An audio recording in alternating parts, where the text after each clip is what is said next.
Yan po nakikita nyo actual ha. Pinagpapalit-palitan ko lang po sila. Ganun na ganun din ang mga connection nila.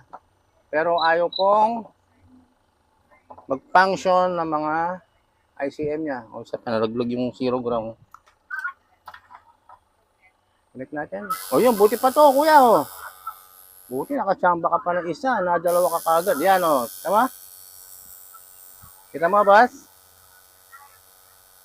Hello, Kuya Roland? Hello boss? Kita ba? Nawala. Kasi kausap ko. Hello, Kuya Roland? Hello boss? Nawala. Anyway, buti. Nakaari ko. Nakuryente pa ako.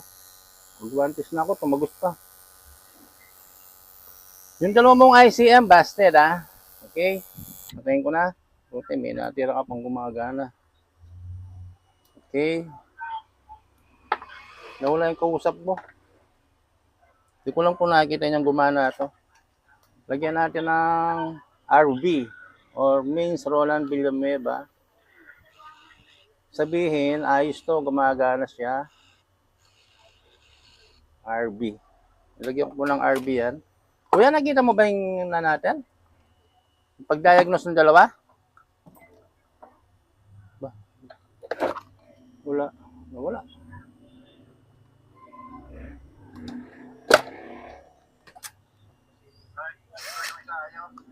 Nakita mo, kuya? Malis ka ba? Hello, boss? Nakita mo ba yung diagnose ko yung dalawa? Malis ka ata? O in and out ng signal?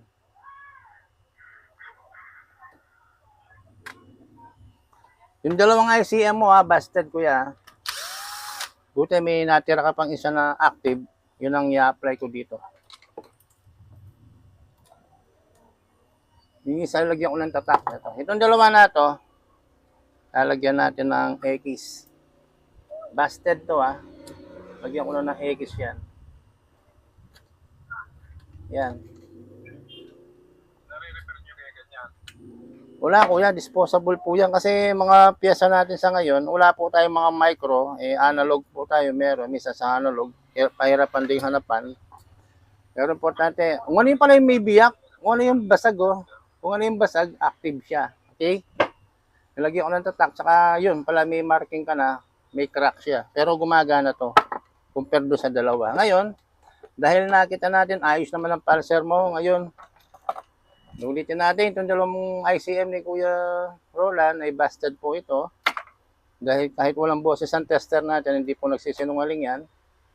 Ngayon, itong pinakita niyang active. Okay, active po ito. Babalik natin sa dito. Ngayon, isang hato pa tayo para mabuo na yung diagnose natin. Tirahin natin ang ignition coil. Bali wala pa akong ina-apply na piyesa ko. Ang mga piyesa na naka-apply dito, puro kay Kuya Roland lang lahat muna. Wala pa tayong nadadagdag na piyesa mula sa akin. Ngayon, dito tayo sa ignition coil. Yan, kita ba kuya ha? Natulog kita kanina, palagi ko umalis ka. Hindi mo nakikita ang diniagnose ko, siguro yung dalawang ICM mo, busted sila. Bagay, may YouTube tayo, gusto mo mapanood na mamaya. I-upload ko siya. Oo. Ito ang detalyado sa YouTube dahil walang putol yan. Pero dapat nasa 40 minutes na tayo. Hindi na magtatagal yan. Okay. Tirahin na yan. Power on. Start. Primera. Kumana. 3,000 RPM. Jack today. Jack. Ba't dito lumalabas? Ang birang coil to ah. Bira yung coil mo, kuspos ah. Nakikita mo yon? Nakita mo yon? Dito lumalabas, di ba? Ito. Dapat dito tayo. Dapat dito sa taas. Nagulat ako, bakit doon lumulusot? Ang bira. Ngayon lang, experience ng China kasi, China siya. Pero tingnan natin, ulitin natin. Pambira talaga, loko-loko tong coil mo ah. Isipin mo, bakit dito siya nag-export? Dapat, dito tayo, yun oh, yun oh, yun. Pambihira talaga, hindi gagaling sa sakyan. Eh, kaya nasira siguro yung ICM mo. Yan lang, patayin ko lang. Delikado yung tester ko dito. Yari ako dito. Bihirang coil to ah. Tumatawid ang spark. Oh, for the first time po tayo, mga viewer natin dyan ha. Sa mga hindi porket nakikita natin nag-spark ito pero hindi tama yung paglabas niya. Sipin nyo, yung mga viewer natin sa YouTube ha. For the first time, isipin mo, 12 years time bumibira ng distributor. First time ko makakita nagtumatawid dyan. Ito yung natin eh. Ito yung exporter natin dito. Bakit? Dito siya nag-i-export.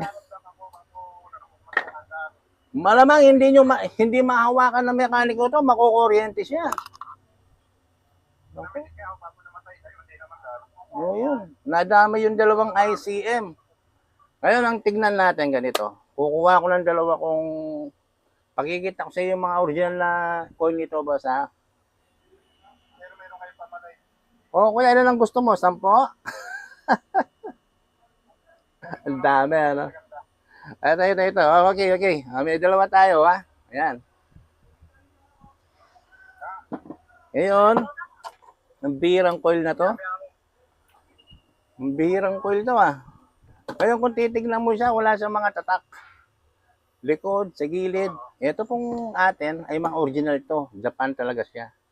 Sa ilalim pa lang, Toyota, di ba? Yun mo. Sa tandig pa lang. Ngayon, bakit ngayon ako nakakita ng exporter na output? Imbes na dito lumalabas. Tirahin natin to. Bukan na. Kalasin ko na kaya. Tingnan natin kung ayos to ah. For the first time, nadali ako ng 3A ignition coil na to ah. Ang ganda ng kulay puti. Paano gagana kung lumalabas mismo sa terminal niya? Hindi doon sa output tunnel. Bihira. Ayaw pa lumabas. Okay. Kuhang-kuha. Pero magkaiba sila nung yung muscle nila dito. Orange na orange. Ito yan, maroon. Kahit isang tornilyo lang yan, lagyan natin. Isang tornilyo lang muna. Okay, check na. Pag-connect tayo dito. Yan. Ay dito, yan po pinalitan natin yung coil niya. Kung inyo napapansin kanina, dito siya tumatawid, di ba? O dapat dito po sa taas. Hindi po dito sa hindi dun sa mismong terminal connector niya. Doon siya nag-i-export eh. Okay, tingnan natin kung dito nga lalabas to. Power on. Start. Di ba? Doon lumalabas sa mismong niya, out. Dito. Di ba, boss? Hindi dito lumalabas. Doon talaga siya nag-i-export. Yung kay Kuya Roland, dito siya nag-i-export. Dito lumalabas to. Ibig sabihin, ang problema mula ni Kuya Roland, ang problema niya simula ignition coil. Ngayon, bili ng ICM. Itong nabili niyang dalawa, yun, na-disgrasya doon sa output ng spark niya nang gagaling dito. Hindi dito lumalabas, sa gilid niya, dito sa mismo, kaya ayun, anyway po, nakita na natin ang problema niya at ayusin na po natin. Hindi ko natakalasin tong ignition coil niya para ito na po yung apply natin. Andiyan ka lang, tanongin ko lang si Kuya Roland. Boss, diagnose lang o paayos mo? Ingay nun sa sakyan. Kaya lang, ulit ko yan. Ano yan? Magkano lahat? Bali itong ignition coil, boss, 2,200 siya. Genuine Toyota yan, ha. 22. Oo. Tapos kung napag-usapan natin, diagnose lang natin kasi ay nasa 500. Oo. Ang gawin natin ngayon, ang deal ko sa iyo, kuya, 22 plus. Yun lang, diagnose fee. I-install ko na siya, pagganahin natin. Nasa 2.6 ka lang, kuya, malinis na yun. Oo. All in na po yun. Oo. Baka gusto mong dagdagan, payag ako. Dagdag kuryente, ano. Yeah, kuya. Ano yan?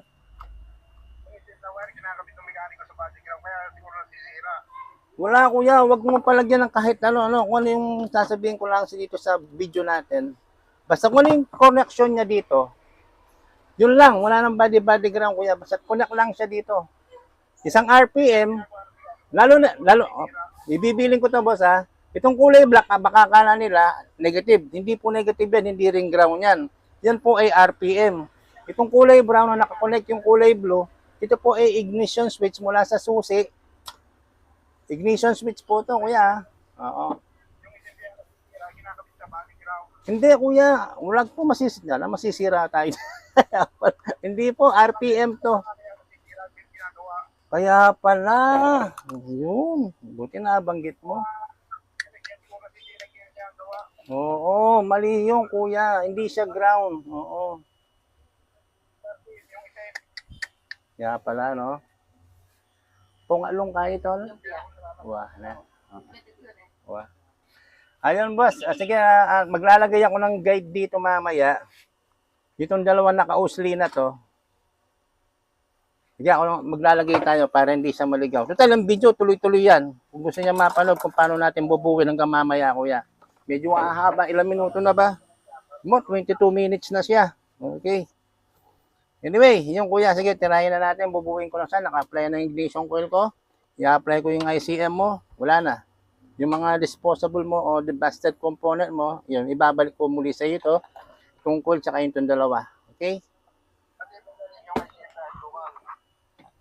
Oo, padadala ko ulit sa inyo, kuya. Babalik ko yan. Oo. Para may souvenir ka. Ano, kuya?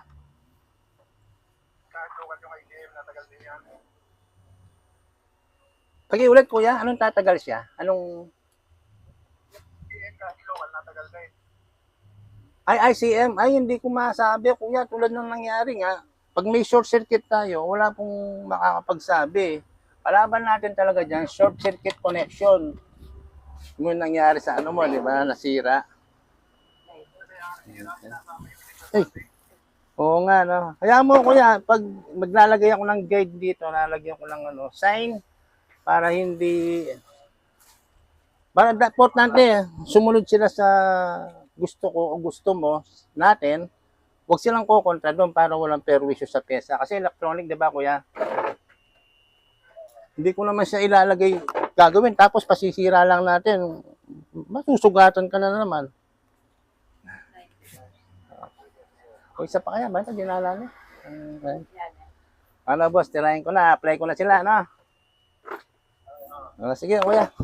Medyo mahaba yung video. Sige, ayaw mo ng mga viewer. Gusto nila.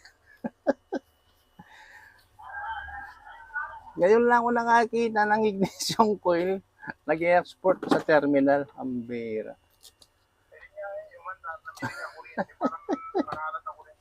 Oo, marinig mo talaga.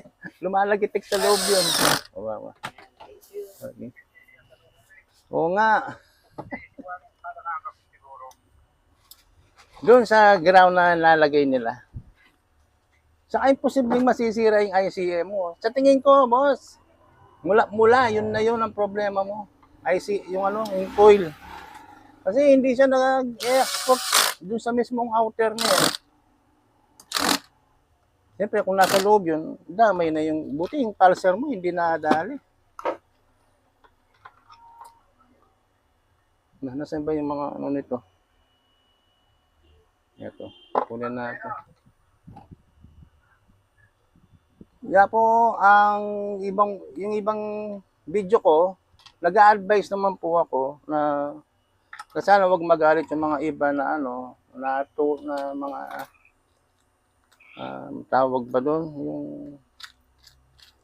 Kung hindi alam, huwag pakialaman. Ganun lang pong ibig sabihin dun sa isang video ko. Kung magagalit sila, anong pakialam? Sinasabi ko lang para hindi masugatan ang bulsa ng customer.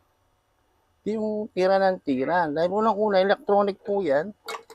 Eh ako, pag alam mo sa akin ang makina, tatanggihan ko yan kasi tipin mo, nang galing ni Bids. Tapos pakialam ko yung makina, bababa yung rango ko doon. Negative tayo doon. Hindi naman lahat alam natin. Minsan tatanggi rin tayo. Mga katulad po rin manggagawa, sana po huwag kayong sa akin. Alalayan natin ang customer. Di porket nakabili ng sasakyan, kahit owner lang yan. Sabihin, mapera na ba yan? Isang magmotor ka, nababasa ka naman sa ulan. Sasakyan, hindi. Yan, nagsasasakyan po tayo. Pag hindi alam, huwag pakialaman. Ganun lang po yan. Ibigay sa mga may nakakaalam.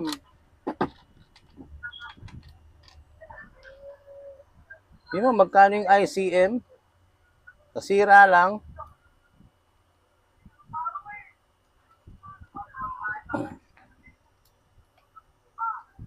Kuya Rola, may pagbibilin pala ako sa'yo.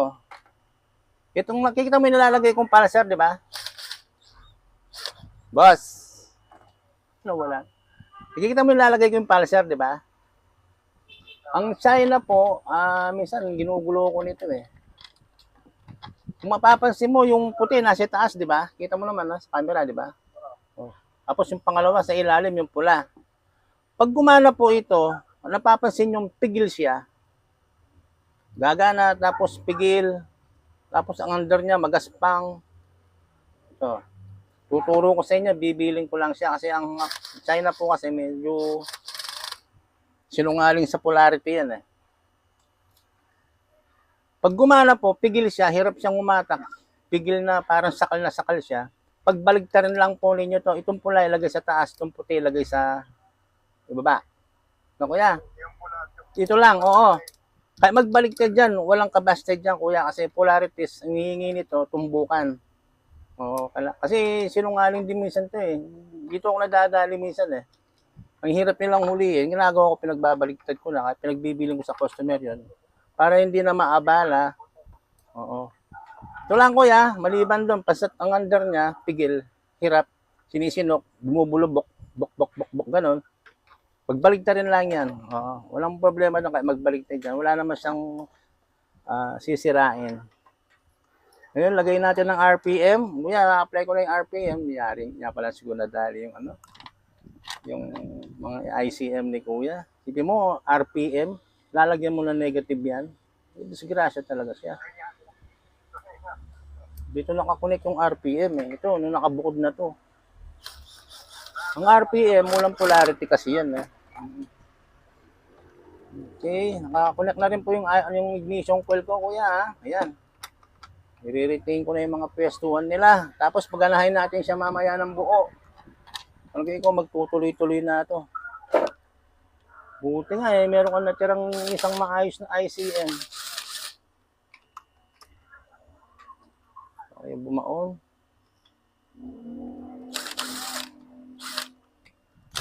Parang dito sa amin, kuya. Meron din dito, nagmamagaling. Nabansagan tuloy siya ng albularyo. Isang mekaniko, sabi niya, technician daw siya. Yun, nayari siya. Puro, ano daw, puro negative comment ang mga nasasalo niya. Paano magiging technician ng mekaniko? Eh, paggawa na ng tester, mahirapan na yun eh. Ibigyan ko lang siya ng isang component tulad ng resistor eh. Pagkikita ko lang yung mga kulay nun, hindi ko alam kung alam niya sagutin. Bihirang tao. Meron ganun dito eh. Nausing salita namin dito na mga albularyo. Gumagamit ng mga dahon-dahon. Banggitin ko lang sana yung pangalan niya, baka matisod lang siya. Awa naman. Apektado na eh, baka mangiyak pa yun.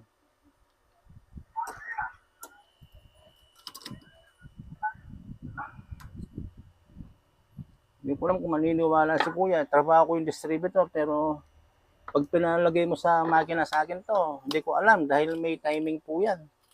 Hindi man ako marunong sa timing. Electronic, oo. Kakanayin kong mga yan. O kuya, yan, buo na siya. Ngayon, itong black, ulitin ko kuya, RPM to hindi negative. Oh, ang ibig ko sabihin, ang iba nagugulo dito eh. Pag kulay black, akala nila ground, akala nila negative. Ang sagot pa nila, ground tsaka negative, pareho lang daw. O kuya, sa tingin mo, pareho ba yung negative tsaka ground? Ikaw, sagutin mo yon. Negative tsaka ground, pareho ba? Hindi, di ba? Itong black mo na to, RPM. Ito naman, ignition switch. Ang haba. Dinugtungan pa talaga. Ano?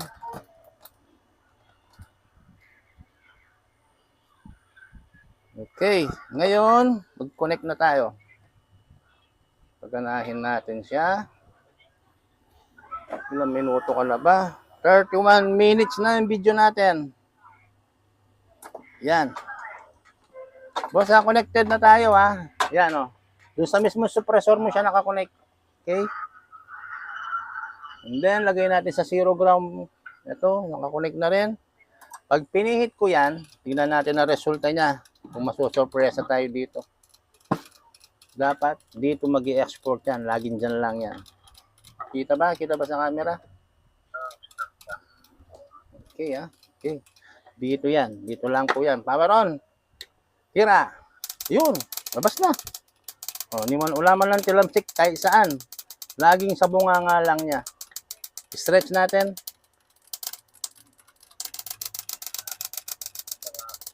Kulay puti, boss, ha? Patay natin yung ilaw. Yan. Anong tingin mo? Kulay puti, di ba?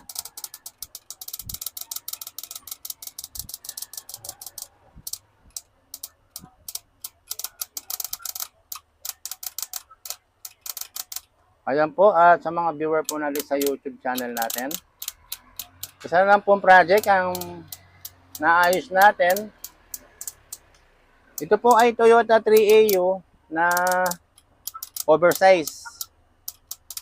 Ito rin po ang tinatawag ko na 3AU built-in. Meron po tayong talong klase po ang 3AU. Meron tayong 3AU contact point. Meron tayong 3AU 3-way settings. At meron din tayong 3AU na built-in. Ito po ay built-in. Nasa loob lahat ng bahay niya. Okay? Yan po. At nakikita natin ng isang project na nabuo po natin. At natumbok natin. Ang problema lang po niya ay ignition coil. Tulad ng nabanggit ko, bili ng ICM si kuya. Ayun. Dalawang ICM po niya ay nabasted dahil doon sa split fire na nanggagaling doon sa terminal ng ignition coil niya. Kaya po nadaling dalawang ICM. Buti may natira pa siyang isa. Yun lang. Hindi ko lang po masasagot kung magtatagal yung ICM niya. Pero yung ignition coil ko, lalaban po yan. Dahil original siya. Okay. Kung sakaling bumitaw po yung ICM ni kuya, hindi lang natin alam. Dahil alam ko na kuryente dito eh. Nadamay ito. Lumaban lang. Kaya yun. Magaling na narinig ko sa loob kasi umaalog. Yun. Parang may umaharang eh. Yun. Dahil siya. Lambot ng ikot niyan. Okay. Ano, Kuya Roland? Okay na tayo? Para makapag-advise tayo sa YouTube natin. Ayun po, narinig nyo si Kuya Roland Villanueva ng Sariaya, Quezon. Ito po si Beach Batak. Sa mga viewer, subscriber po natin dyan. Ayun po, abangan po ninyo. I-upload natin yan. Maya-maya lang. Anyway, para kay Kuya Roland. Boss, salamat. Okay na tayo.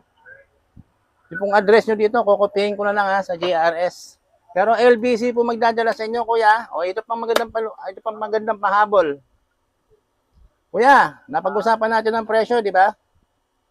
2.6 po tayo. O. Hindi ako hihingi ng isang barya sa iyo, kuya. Padadala ko siya na hindi ako humihingi ng barya o naman down payment o partial payment. Wala. Gawa muna bago bayad.